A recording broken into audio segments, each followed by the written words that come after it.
Morjesta, mä oon Satu Uusikauppila ja mä tulin kertomaan sulle verkkokurssista Kehystä itse kotona verkkokurssi. Eli sellainen kurssi, jossa sä kuulet, kuinka mä oon tehnyt esimerkiksi nämä taustalla näkyvät tilakehykset näihin mun kangaspohjaisiin maalauksiin. Eli tällä kurssilla sä tulet oppimaan ne askeleet siihen, kuinka säkin voisit kotona kehystellä ja saada yllättävän siistejäkin lopputuloksia.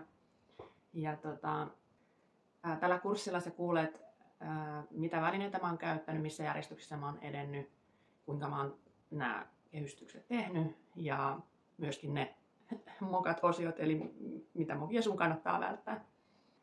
Tämä Kehystä itse kotona verkkokurssi on hyvinkin matalan kynnyksen kurssi, eli rennosti käydään asiat läpi ja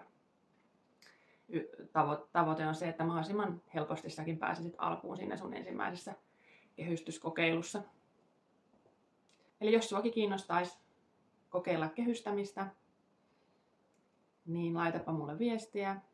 Tämän videon yhteydessä on yhteistiedot, niin mä laitan sulle sitten lisätietoa kurssista ja tulevista toteutuksista.